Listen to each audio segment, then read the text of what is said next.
Ողջույն, ուղղակի ոդքասթն է եթերում եւ մեր երրորդ հաղորդմանը մենք նորից որոշել ենք անդրադառնալ մասոնությանը։ Ինչու՞, որովհետեւ առաջին երկուսի դեպքում արձագանքներն ու քննարկումները բավականին բուռն էին։ Եվ այս պահին իմ ձեռքում կա գիրք, որը կոչվում է Մասոնություն, բացված փակագծեր։ Իսկ գրքի հեղինակը իմ հյուրն է, Վաղինակ Յորդանյան։ Ողջույն Վաղինակ։ Բարև ձեզ։ Լավ տրամադրությունը։ Շատ բարձր։ Շատ բարձր։ Այս նույն բարձր տրամադրությունը կար, երբ որ որոշվեց անդրադառնալ մասոնությանը ու բացել փակագծերը, ինչպես գրքում է արված։ Աշխատանքը կատարվել է շուրջ 20 տարի առաջ, սկսվել է եւ ավարտվել դեռ այն տարիներին, երբ ճեմարանում էի սովորում, սակայն առիթ չի եղել հրատարակելու եւ միայն վերջերս մի քանի ամիս առաջ որոշվեց, որ գիրքը պետք է վերջապես լույս տեսնի։ 20 տարի առաջ ճեմարանում էիք սովորում։ 20 տարի առաջ սկսել եմ, ճեմարանում սովորում էի ավելի վաղ։ Դրանից հետո Որտեղից եկավ այդ հետաքրքրությունը մասոնության հանդեպ, որովհետև շատ վիճելի թեմա է սա եւ բավականին բազմազան են կարծիքները, հա, ելնելով նաեւ մեր հետևորդների անընդհատ քննարկումներից։ Ինչ եք փորձել այստեղ բացել։ Այս թեման Սուրեն միշտ էլ եղել է հետաքրքրությունների նյութ շատերի համար։ Նա միշտ պարուրված է եղել առեղծվածներով, վախերով, միֆերով, առասպելներով, սակայն մենք նպատակ չենք դրել դրանց շրջանակներում ծավալել գրքի բովանդակությունը, այլ փորձել ենք նաև ոչ թե ջատագովել, ոչ էլ քննադատել, այլ պատմական, փիլիսոփայական պրիզմայից քննել այդ նյութը։ Ես կարդացել եմ գիրքը, որովհետև նախընտրեցի ամբողջությամբ կարդալ, հետո նոր իհարկե անցնել մեր հարցազրույցին, այստեղ բավականին բաց ամեն ինչ գրված է, հա, այստեղ ուսումնասիրություններ են, այստեղ փաստեր են, նախ սկսենք նրանից, թե որտեղից ձեզ այս փաստերը, որովհետև այն ինչ որ կա այս գրքում, ուղղակի Google-ելով չես կարող գտնել, որովհետև Google-ում կա շատ տարօրինակ եւ տարբեր ինֆորմացիա, բայց դուք բերել եք կոնկրետ փաստեր, կոնկրետ ծիսակարգեր, կոնկրետ ինֆորմացիա, որտեղից էս ամեն ինչը։ Քանի որ նպատակը եղել է ոչ թե իմ մտածումներով կիսվել նշված թեմայի շուրջ, այլ փորձել գիտական աշխատանք ստանալ եւ հետեւաբար, եթե թերթել եք, վստահաբար եւ կարդացել եք, տեսել եք, որ այնտեղ կան հղումներ արված գրքերից եւ վերջում կա օգտագործված գրականության ցանկ, որը շուրջ 8 տասնյակի է հասնում, ինչպես նաև շուրջ 1 տասնյակի հասնող էլեկտրոնային կայքեր, կան վավերագրեր, կան թերթերից վերցրած, ամսագրերից վերցրած նյութեր, եւ եթե նկատել եք, այս գիրքը երաշխավորության է արժանացել հրատարակման Երևանի պետական համալսարանի փիլիսոփայության եւ հոգեբանության ֆակուլտետի գիտական խորհրդի կողմից։ Այսինքն նա հենց գիտական հիմքերի վրա ստեղծված աշխատանք է։ Իսկ այն, ինչը դուք արդարացիորեն նշեցիք, որ ինտերնետով, Google-ելով անհնար կլինի այդ ամեն ինչը գտնել, այո, Google-ելով դժվար կլինի, սակայն հետազոտողները վերցնելով այն գրքերը, ինչը որ նշված է, այդ գրքերի մեջ տրված հղումները, եթե ցանկություն ունենան, ամբողջ ծավալով կարող են այդ նյութին տիրապետել։ Այսինքն հասանելի է, ոչ մի բան գաղտնի չէ։ Այդ գրքում չկա նշված գաղտնի ոչ մի բան։ Որովհետև մասոնության մեջ անընդհատ խոսվում է, որ գաղտնիքներով լի կառույց, հա, ոչ թե գաղտնի կառույց, մենք դա արդեն բացահայտել ենք, որմնադրությունը դա գաղտնիքներով լի կառույց է։ Եվ հետաքրքիր է, թե ինչպես է այս ամեն ինչը այսօր արդեն դառնում հասանելի յուրաքանչյուրին, որովհետև եթե փիլիսոփայության ֆակուլտետում այսօր կարելի է արդեն գտնել այս գիրքը եւ ոչ միայն, կարծում եմ նաեւ գրախանութներում, չէ՞։ Գրախանութներում այս պահին կարծում եմ չեն կարողանա գտնել, որովհետև այս գիրքը հրատարակվելուց 3 օր անց ամբողջ ծավալով սպառված էր եւ առիթ դա դարձավ, որ եւս մեկ անգամ վերահրատարակվի։ Շատ լավ, Վաղինակ, եկեք հասկանանք, այն նշեցիք, միանգամից 3 օրում ամբողջ ծավալը սպառվեց։ Հետաքրքիր է, դուք մարդ ով ուսումնասիրել է եւ բավականին խորն է գնացել, որովհետեւ եթե կարդում ես գիրքը, հասկանում ես, որ այն հեղինակով էս ամենը կազմել է, ներկայացրել է, բավականին շատ է ուսումնասիրել։ Մարդ ով էս ամեն ինչը լավ, այն որ ասում են ուղղնուցուցով ուսումնասիրել է։ Ըստ ձեզ որտեղից այդքան մեծ հետաքրքրվածություն մասոնությանը, որ միանգամից ամբողջ ինֆորմացիան, երբ որ բացահայտ է դառնում, միանգամից սպառվում է։ Գիտեք, ինձ թվում է հենց այդ գաղտնիության շղարշը, որ կապված է մասոնության, ինչպես ասում եք, կամ ազատ որմնադրության, ինչպես ավելի շատ է ընդունված օգտագործել, երևի թե գալիս է հենց այդ գաղտնիքի շուրջ կառուցված միֆականության շնորհիվ։ Ինչն է հետաքրքիր, մենք ունեցանք երկու ոդքասթ, որտեղ խոսեցինք մասոնության մասին ու հատկապես այն մասին, որ պարտադիր է, որ լինես քրիստոնյա, հա, այսինքն հավատք ունենաս։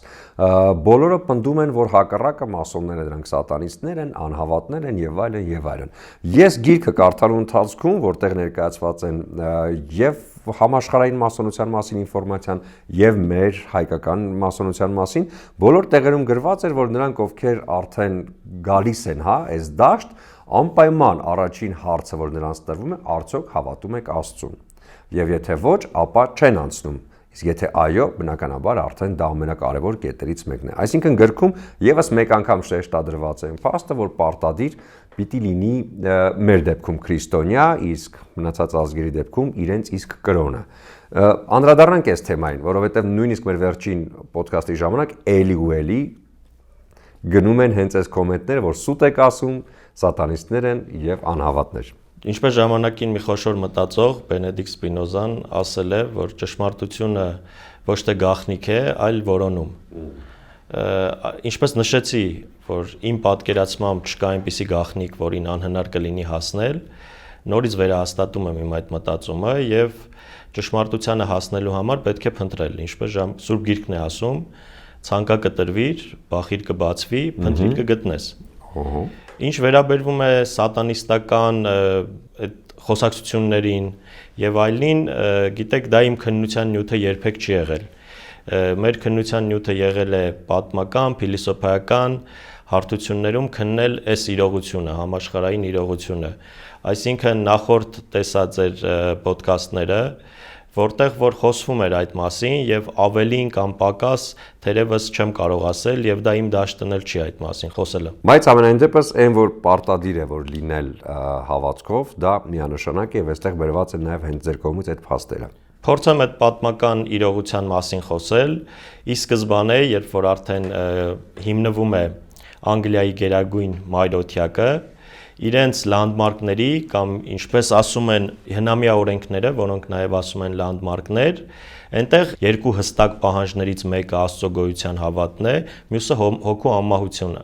հավատը։ Սակայն երբ որ արդեն եղել է երկրորդ մեծ պառակտումը, Ֆրանսիայի մեծ արևելքը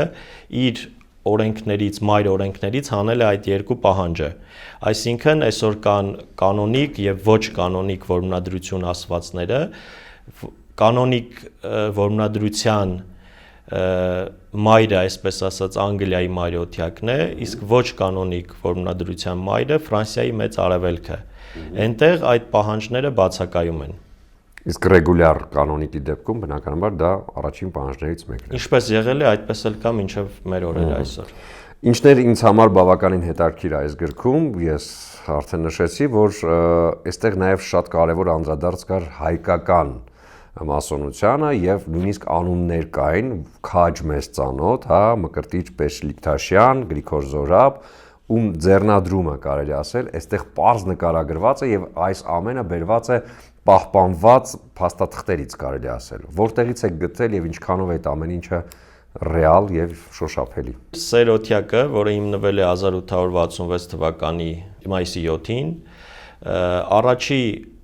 աշակերտները, ընծայվողները եղել են 3 ուղղվածություններից, այդ ժամանակ հայ իրականության մեջ գոյություն ունեցող հայ առաքելական Սուրբ եկեղեցին, հայ կաթողիկե եկեղեցին եւ հայ բաոքական եկեղեցին, քանի որ այդ շրջանում Պոլսում հայերի մեջ ցավի սիրտ կար որոշակի սուր տարաձայնություններ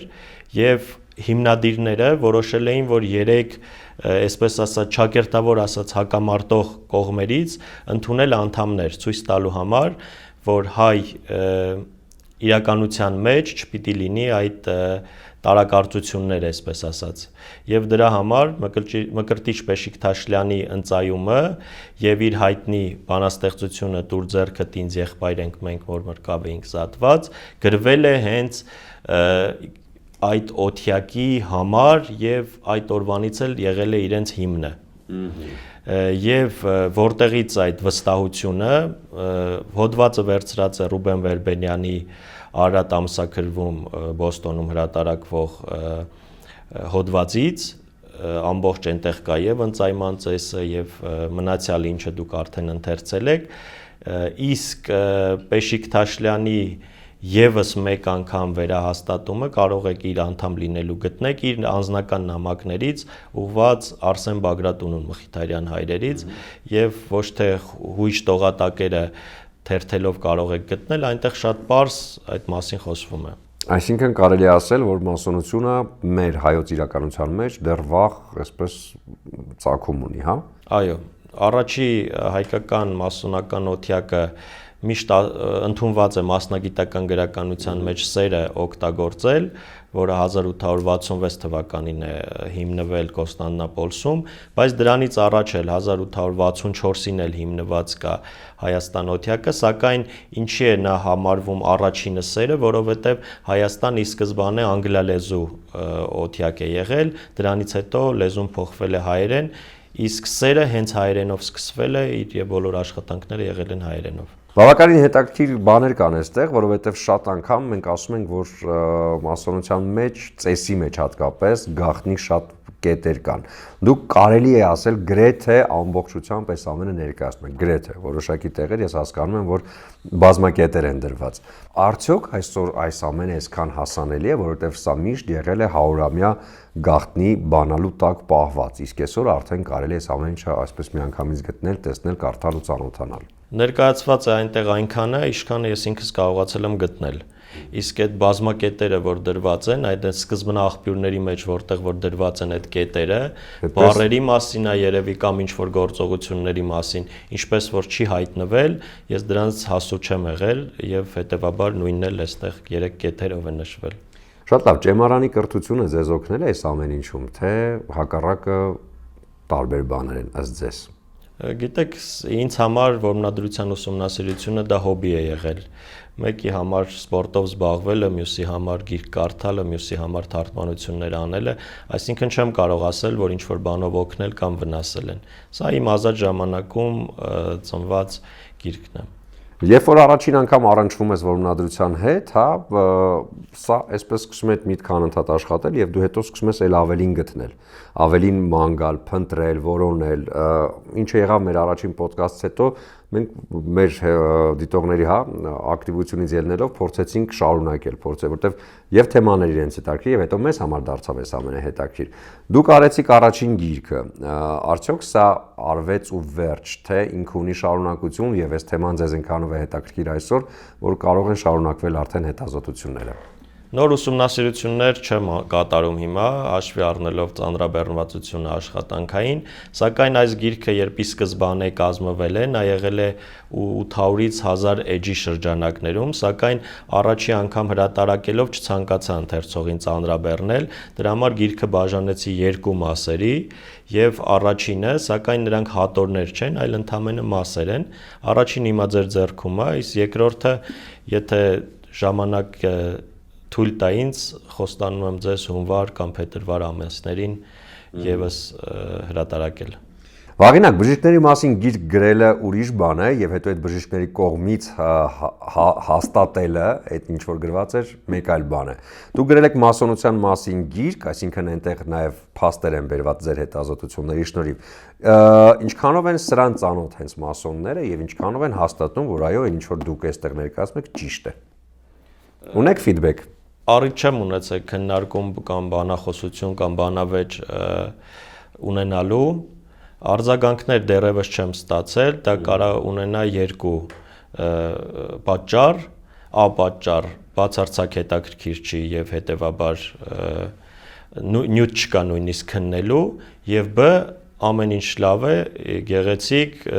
ներկայանալի, պատմական եւ հաստատված եւ հետեւաբար նյութ չկա բանավիճելու։ Կար ինչ-որ բան, որ ընկավ ձեր ձեռքը որպես փաստաթուղթ կամ որպես արձանագրություն, բայց դուք չներառեցիք գրքի մեջ, մտածելով, որ միգուցե դա արդեն չափից շատ է կամ շուտ է։ Գիտեք, փաստաթղթեր շատ ուսումնասիրության ընթացքում ձեռքս հայտնվել են։ Մի մասը նպատակահարմար չէ, ընդհանրապես շատ ծանրաբեռնող կլիներ։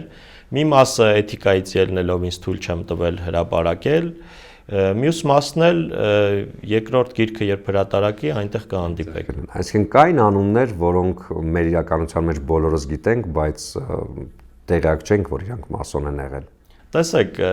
թերևս շատ քիչ է ուսումնասիրված այս նյութը, սակայն աղբյուրները հսկայական են, նյութերն էլ բավականին շատ են, եւ որ այսօրվա իրականության մասին ձեզ հետ խոսեմ, կդժվարանամ, որովհետեւ չեմ տիրապետում, եւ ուսումնասիրությունը սկսվել է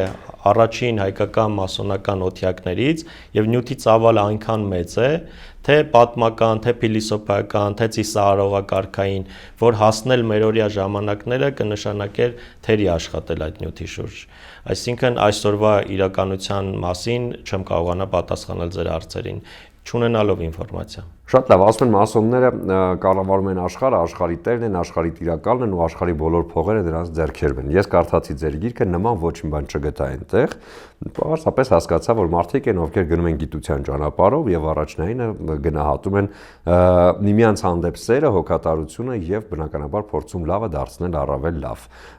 Բայց բոլորի մոտ կարծիք է, որ աշխարհի տերերը մասոններն են։ Դուք ինչ կարծիք ունեք այս մասին։ Ներկայացնելով այս պատմական եւ փիլիսոփայական երևույթը,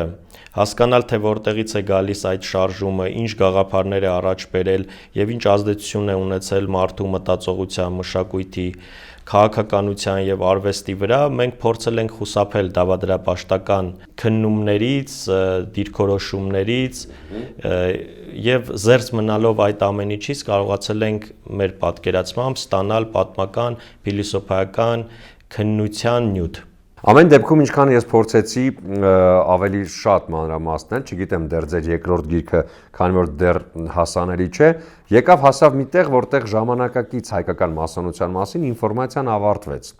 որովհետև կա ընթացք, որտեղ այստեղ ներկայացնում եք առաջին մասոնական հայկական օթյակը, նրա գործող անձիկ, ովքեր այնտեղ եղել են, եւ հետո ուզում ես ավելին իմանալ այսօրվա մասին, չկա։ Ինչն է պատճառը, ինֆորմացիա չկա, թե կա, բայց կլինի հաջորդ գրքում։ Այնտեղ փոքրիկ գլուխ կա հայ մասոնությունը այսօր, բայց այսօր ասելով ես ոչ թե գրքումի նկատի ունեմ 2025 թվականը, այլ 2014 թվականը, երբ որ գիրքը վերջնական իր տեսքն էր ընդունել եւ ավարտվել էր։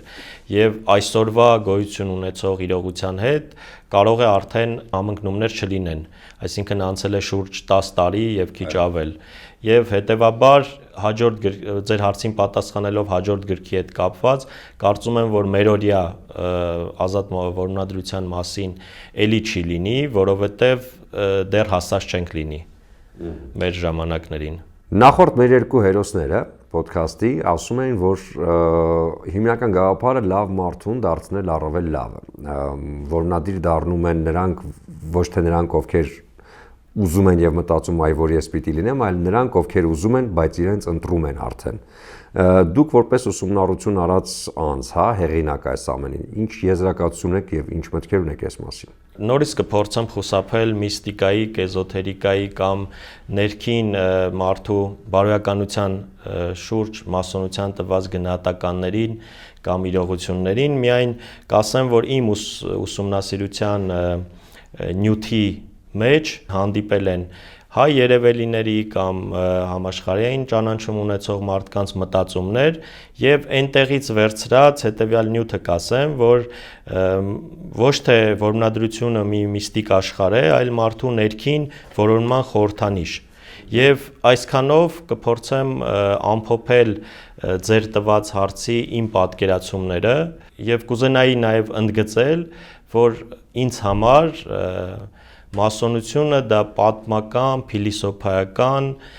քաղաքակրթությունների վրա ունեցող ազդեցություն ունեցած ինչ որ կառույց է։ Իսկ թե մարդու հետ ինչպես է ինքը վարվում, դա կարծում եմ մյուս գրքի մեջ կտեսնենք ոչ թե արդեն հեղինակի, այլ հավաքած նյութերից եկած եզրակացությունը։ Շատ լավ, այդ դեպքում ինձ պատասխանեք հետևյալ հարցին. ինչու է միշտ փորձում վատը ներկայացնել մասոնության հետ կապված բոլոր զրույցներում։ Նրանք, ովքեր տեղյակ չեն կամ ունեն ինֆորմացիա, բայց այդ ինֆորմացիան ոչ, չգիտեմ, հավաստի աղբյուրներից է։ Այսինքն հիմա դուրս գանք փողոց, հարցնենք, հարցում անենք եւ ինձ թվում է 10-ից 8-ը կասեն, որ ահավոր են իրենք սատանիստներ։ Այսինքն չգիտեն էլ, նույնիսկ մեր երկրորդ ոդկասթի տակ մեկնաբանություններում մեր հետևորդներից մեկը գրել էր ես վստահ կարող եմ ասել, չգիտեմ որտեղից իրենք այդքան վստահ, ես վստահ կարող եմ ասել, որ Գրիգոր Զոհրաբը չի կարող լինել, որովհետև ինքը մասոնությունը վատ բաներ անում, իսկ ինքը միայն լավն է արել ու վստահ գիտեմ, որ մասոնները սատանիստներ են։ Այս միտքը բոլորի մոտ համարյա կա, վստահը, ասում եմ վստահ։ Ինչից է դա։ Այդ վստահությունը որտեղից է գալիս։ Բոլորն էլ կարող են օգտագործել վստահ եզրույթը, վստահ չլինելով նույնիսկ։ Տեսեք, Զոհրաբի մասին կա Բեշիկտաշյանը արդեն ներկայացրեցի եւ ավելի մանրամասն քան ներկայացրեցի կա գրքում։ Գրիգոր Զոհրաբի նոթատետրը մեծ արևելքի արխիվում է պահված եւ փակ չէ, նույնիսկ եթե հայ ուսումնասիրողներ կամ ոչ միայն հայ ցանկություն կունենան ծանոթանալ դրան, ապա իրենք տալիս են։ Այսինքն գոնե ինչ չեն մերժել, երբ որ տարիներ առաջ, շուրջ 10 կամ 15 տարի առաջ դիմել էի, սակայն ունեին մի պահանջ, որ միայն իրենց գրադարանի տարածքում կարող եք ուսումնասիրել, չպատճենել եւ այլն։ Եվ այդքանով կա համոզմունք Զոհրաբի լինել չլինելու հետ կապված։ Միքայել Նալբանդյանի մասին, որ էլի վստահաբար եղել է, ես էլ օգտագործեմ այդ բառը եւ փորձեմ համոզել, թե ինչու եմ օգտագործում այդքան վստահության վստահ բառը, որովհետեւ Սեր Օթյակի վավերագրերի մեկի մեջ, երբ մահանում է Միքայել Նալբանդյանը, մեծ ծիսակարգ է կատարվում, թաղման ծիսակարգ, հիշատակության ծիսակարգ, որտեղ որ հռետորը օգտագործում է ոչ թե պարոն, այլ եղբայր եզրույթը։ Դրանից հետո մեծարգո վարպետը կամ առաջնորդը տվյալ Օթյակի իր խոսքում նշում է, որ մենք կորցրեցինք լավագույն եղբայրը, ազատության մեծ մարտիկներից մեկը եւ մեր արձանագրության մեջ անպայմանորեն նշեք իր նամակից մեր ստացած տողերը։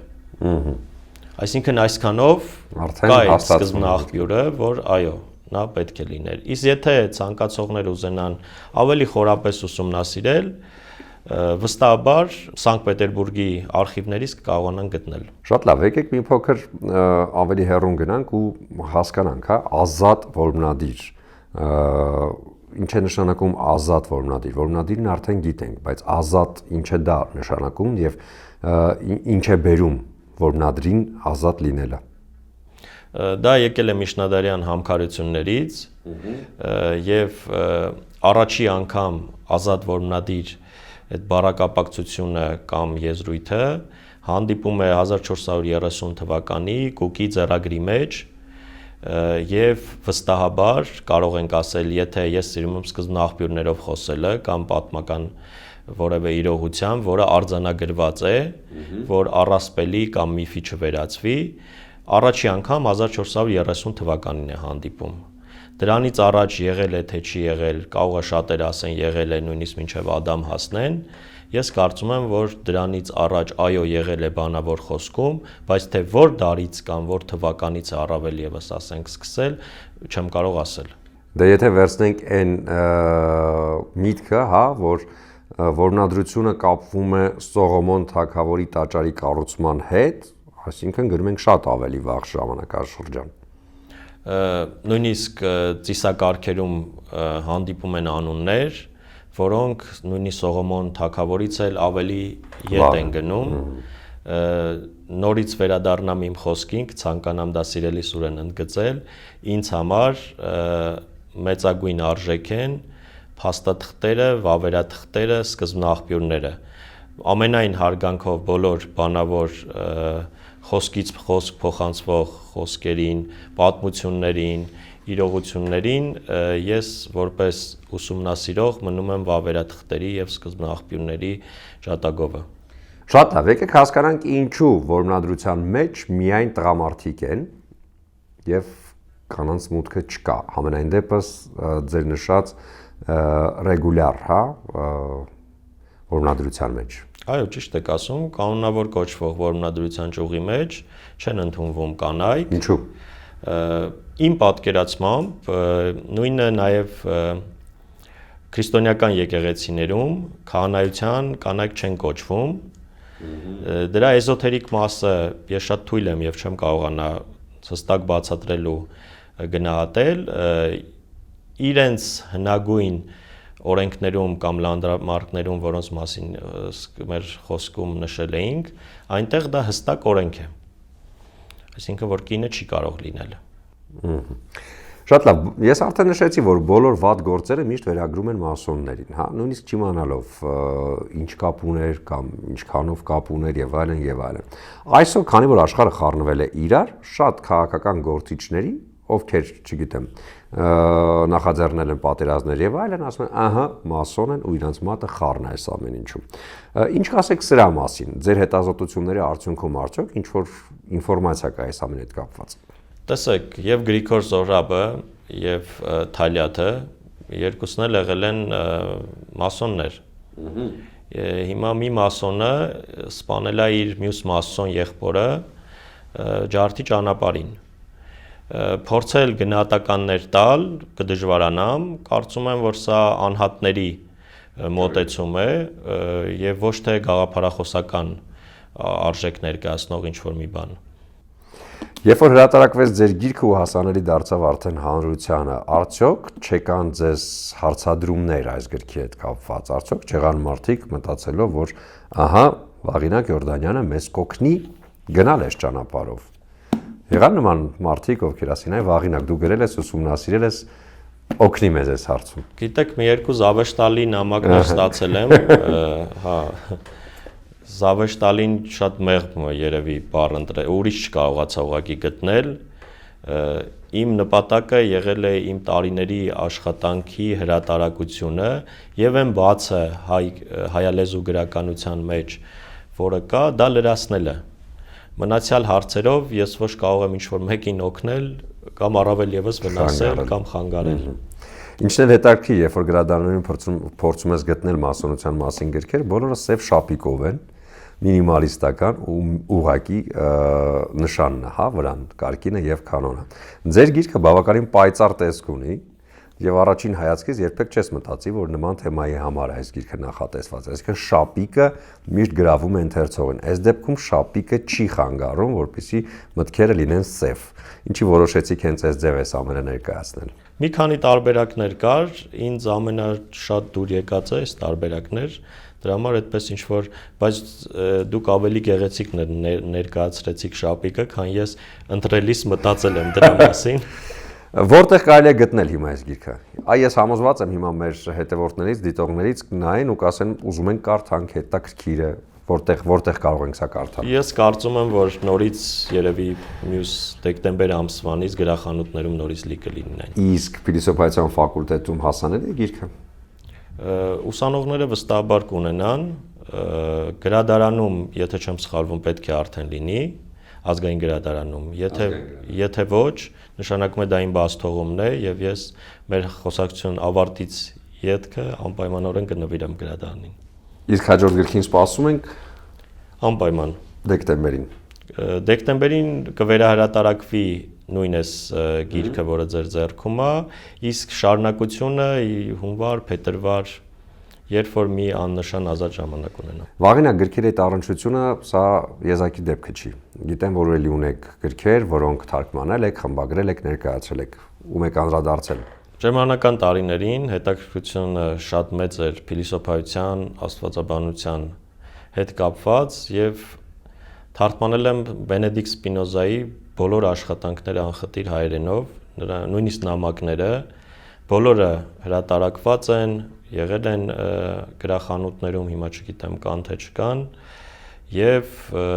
կարելի ասել, ես այն պարտքը, որ համարել եմ, որ հայալեզու գրականության մեջ որևէ փիլիսոփայի պետք է ամբողջ ծավալով լինի, իհարկե կան շատ աշխատանքներ կան, բայց իմ պարտքն եմ համարել, որ մի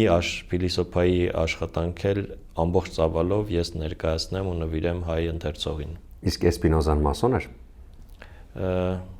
Ինձ չի հանդիպել, սակայն եթե որմնադրական գրականություն թերթեք, այնտեղ կգտնեք հայտնի մասոնների, օրինակ Ալբերտ Փայքի, ով մասին շատ են խոսում, ծեսերից մեկի հիմնադիրի, վերաբերմունքը Սպինոզային։ Իր համար Արիստոտելը, Բենեդիկտ Սպինոզան եւ Ալ-Ֆարաբին դրանք 3 մեծ սյուներն են որմնադրության